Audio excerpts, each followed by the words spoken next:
This is Democracy Now!, democracynow.org, the War and Peace Report. I'm Amy Goodman with Nermeen Sheikh. In Afghanistan, the Taliban has approved a wide-ranging law that forces women to completely cover their bodies, including their faces, and remain silent in public. The law will be enforced by the morality police who work under the Ministry for the Propagation of Virtue and the Prevention of Vice. The law codifies many rules that have been in place since the Taliban returned to power 3 years ago. The law has been widely condemned.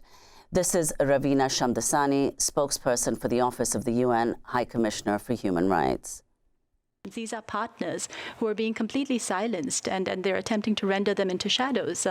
Their voices are no longer permissible. Education is no longer permissible.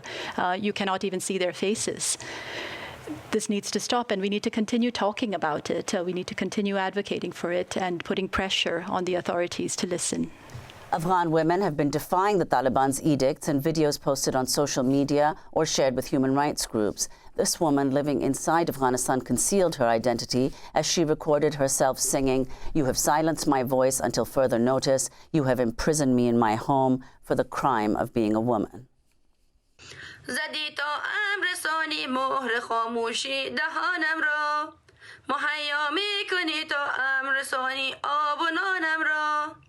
مرا با جرم زن بودن اسیر خانه ام کردی چه کس باید دهد اکنون غذای کون. For more, we're joined by Sima Samar, an Afghan human rights advocate and medical doctor. She was chairperson of the Afghanistan Independent Human Rights Commission from 2002 to 2019. She also briefly served as Minister of Women's Affairs in the Afghan interim government in 2002. In 2012, she was awarded the Right Livelihood Award in recognition of her work on women's rights. She's now a visiting scholar at Tufts University. Her memoir, published earlier this year, titled Outspoken: My Fight for Freedom and Human Rights in Afghanistan. Sima Samar, welcome back to Democracy Now!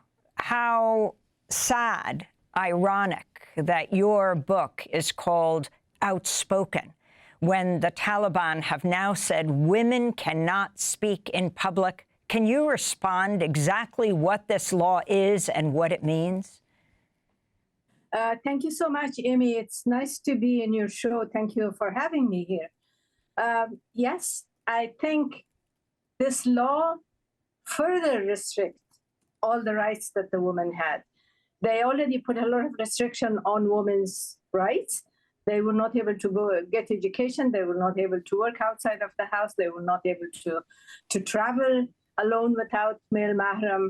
They were not able to walk with open faces. But I mean, still the Afghan women were resisting on those. But this law further restricts the rights and freedom of all the people, but particularly the women.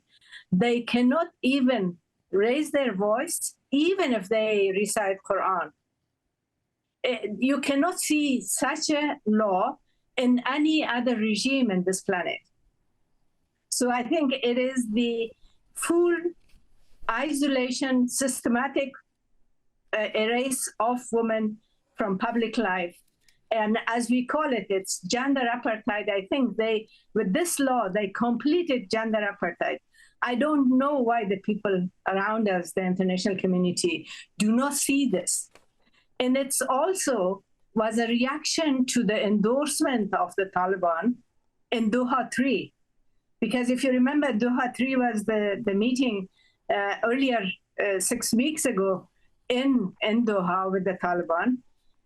In a prize that they brought the Taliban spokesperson and representative in Doha to meet with all the representatives of the international communities, and the United Nations organized this, and they refused to add the civil society and women's group to the main meeting.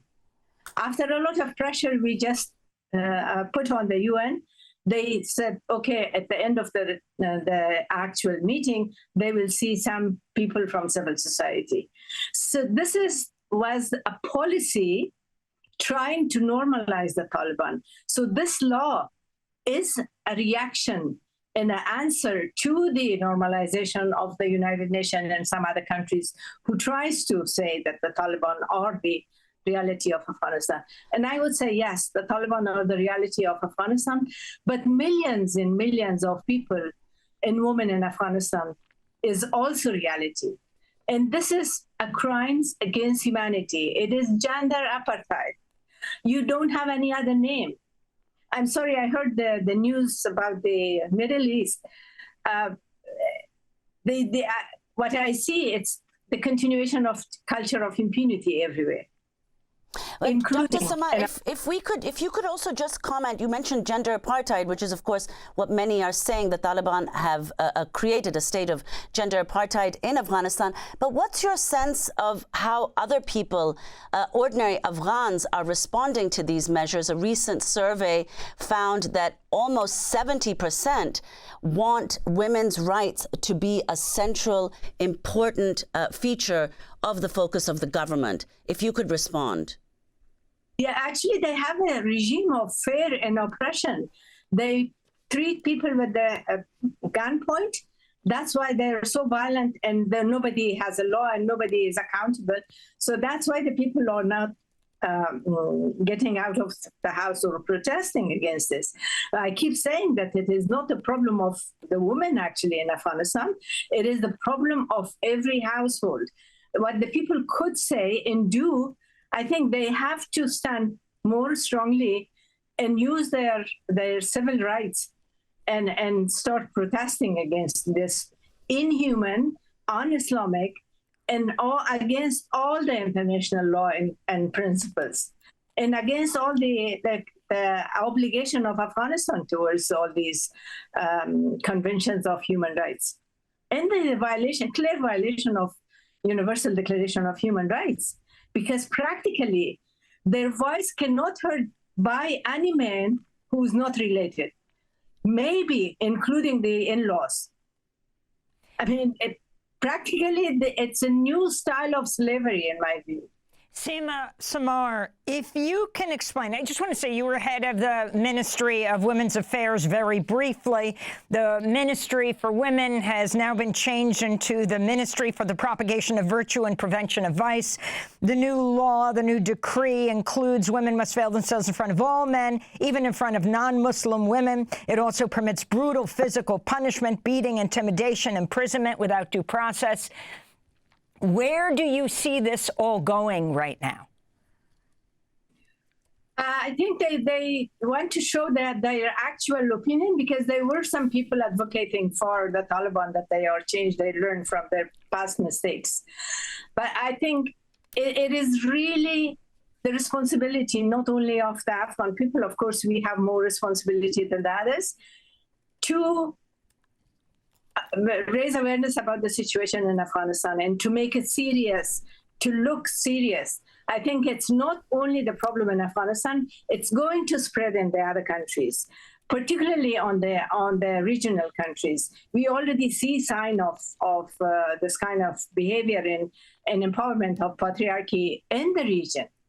So who is financially backing the Taliban?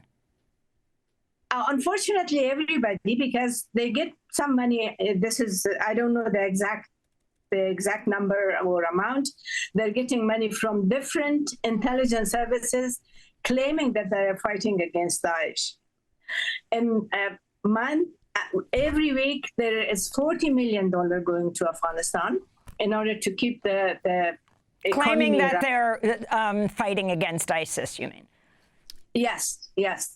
And so that is really, and they also have contract and get a lot of money from the mining in Afghanistan, and they put different kind of taxes on people. Even the tax is not really has a rule.